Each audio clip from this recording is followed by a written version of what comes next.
Galera, desde o momento que eu lancei meu vídeo ontem com um resumo do primeiro dia de Free Agency da NBA, quais foram os principais movimentos, quais foram os jogadores mais importantes que trocaram de equipe, aconteceu desde então muito mais coisa, muito louca, e vou trazer pra vocês aqui um resumo agora do dia 2. Se você ainda não tá sabendo quais foram as principais movimentações, quais jogadores trocaram de time, volta lá no vídeo de ontem e depois você assiste esse aqui, fechou?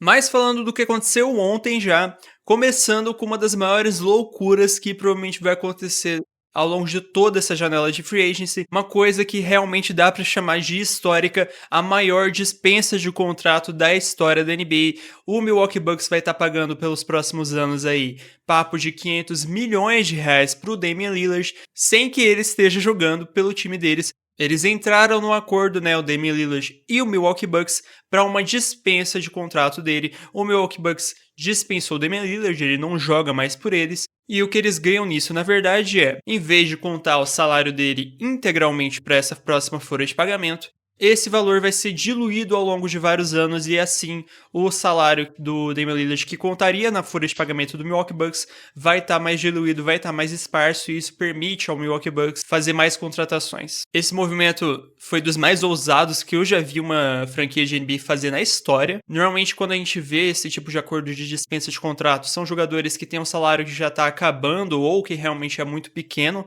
e não é o caso tanto do Damian Lillard porque tinha muitos anos de duração e também era um dos contratos mais caros de toda a NBA. Você se comprometer com esse tipo de pagamento para um cara que não vai jogar é realmente um movimento, no mínimo, muito ousado. Falando do lado do Damian Lillard nessa situação, ele dizem que tá feliz demais, né? Afinal de contas, ele vai ganhar um salário dobrado praticamente, porque ele provavelmente ainda vai assinar com outra equipe e continuar ganhando esse salário absurdo que ele tinha lá no Bucks por muitos anos, inclusive.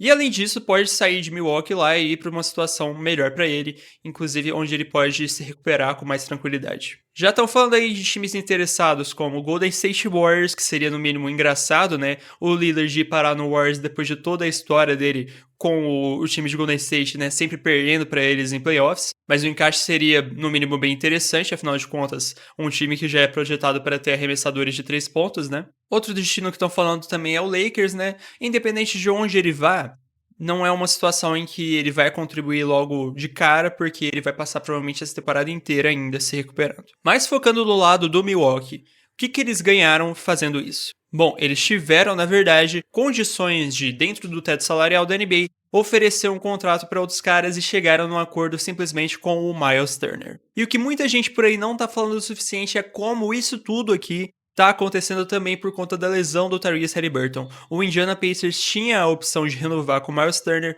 todas as fontes falavam que ele queria continuar lá, mas eles aparentemente não estavam dispostos a oferecer um valor muito alto por conta de que iriam ultrapassar o teto salarial sem até, muito provavelmente, para a próxima temporada ter condições de disputar título de novo, dada a lesão do Tyrese Haliburton. O Bucks foi lá, assinou com ele, um cara que pode ter um encaixe muito bom nesse time do Bucks, é uma versão atualmente melhorada até do Brook Lopes, e assinaram ele por 4 anos com 107 milhões ao todo. Um contrato caro, bem caro inclusive, mas eu acho que ele pode ter um encaixe lá no Milwaukee Bucks ao lado do Giannis praticamente perfeito.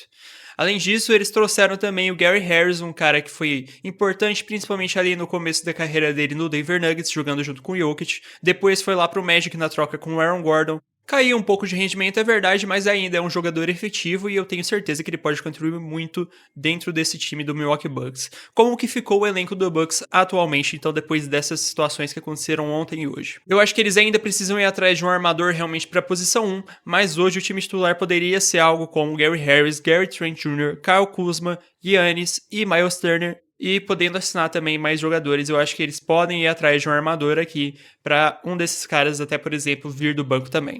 É um time muito melhor do que o time do ano passado? Não, mas com certeza é um time mais competitivo do que teria agora, com o Damian Lillard ainda no elenco e não conseguindo jogar. Dá pra falar que Milwaukee tá fazendo absolutamente de tudo pra manter o Giannis. Saíram aí notícias de que ele ficou puto com a situação, né? Que ele comprou um pouco as dores do Lillard, sendo que nem tem dores. Eu acho que o Lillard está muito satisfeito com tudo isso. Não dá pra saber se é verdade que ele realmente ficou puto com isso, mas eu acho que se for o caso seria bobeira. O Bucks tá fazendo de tudo pra deixar o time mais competitivo possível ainda pro Giannis. Eu acho que sim. A não ser que aconteça alguma coisa louca, que saiam notícias aí de que ele realmente ficou absolutamente sei lá, revoltado com a situação. Eu acho que a gente tá olhando pra um cenário em que o Giannis provavelmente vai ficar assim no Milwaukee Bucks. Eu acho que num leste, que hoje é um pouco terra arrasada, devido às lesões do Haliburton, do Jason Tatum, esse time pode sim acabar sendo um dos 4 melhores, basicamente pelo talento do Giannis, mas eu acho que tem peças aqui que trazem um encaixe bom, e o Turner e o Gary Harris são alguma delas. Indo para outras notícias também, a gente teve a extensão de contrato do Shai Gilgeous-Alexander, nenhuma novidade para ninguém, né? Com certeza isso iria acontecer, o Thunder foi lá e reassinou, né, uma extensão com ele, a mais cara possível. Vai ganhar aí o salário máximo que ele vai poder receber nesses próximos 5 anos de contrato.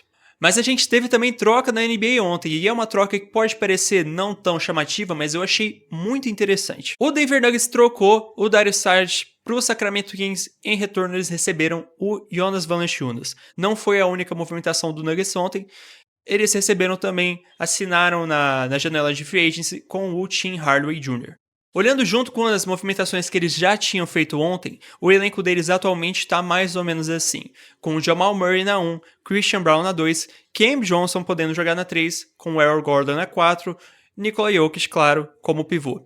E o que eu acho sobre tudo que eles fizeram nesses últimos dias é que o banco deles é absolutamente ridiculamente superior para a próxima temporada do que foi nessa última. Eu inclusive falei ao longo de toda a trajetória deles nos playoffs que eles tinham praticamente só 2 jogadores vindo do banco.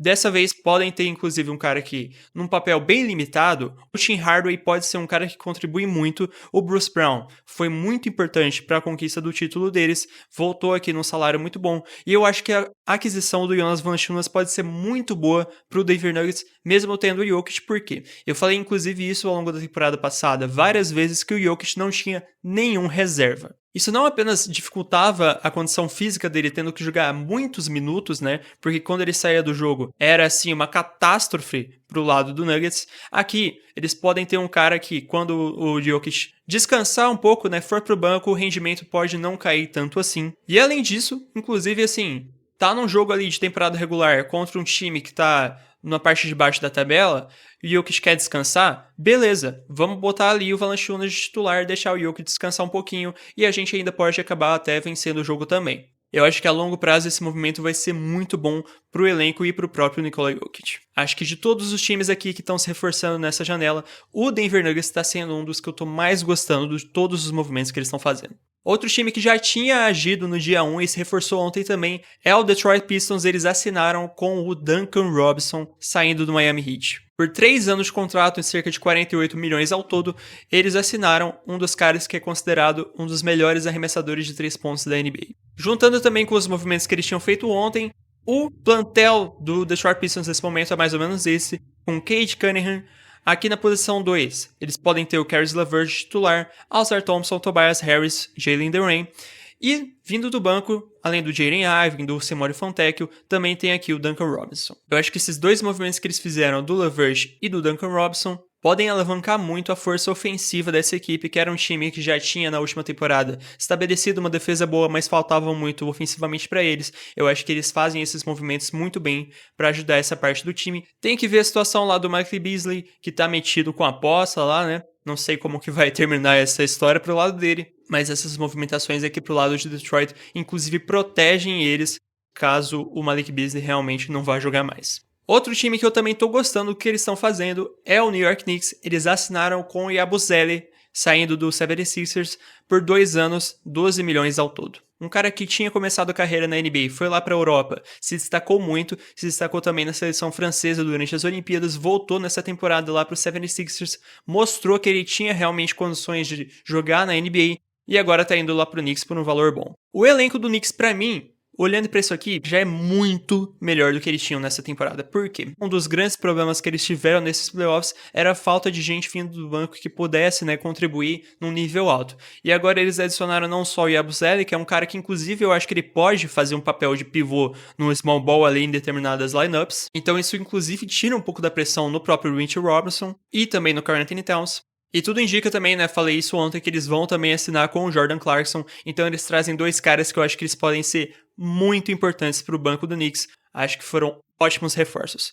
E finalizando, os últimos movimentos aqui que a gente teve dos mais importantes ontem, Jakob Poeltl assinou, né, uma extensão de contrato com o Raptors por um valor bem alto, são 4 anos, 104 milhões ao todo. Um cara que contribui mais do que a média das pessoas que provavelmente não assiste o Raptors entende, mas eu achei esse valor também muito alto. E fechando aqui o último movimento dos mais importantes que aconteceu ontem, o Sacramento Kings assinou com Dennis Schroeder, 3 anos, 45 milhões. Essa vai ser a 10ª equipe diferente do Schroeder. Vamos ter que ver, né? Ele sempre tem uma gangorra ali de performances, vai para um time e tem ali seus 10 pontos por jogo jogando mal, e depois quando ele se encaixa em outra situação, ele consegue fazer ali, por exemplo, 15 pontos por jogo numa boa eficiência. Vamos ver qual dessas vai ser a situação dele lá no Sacramento.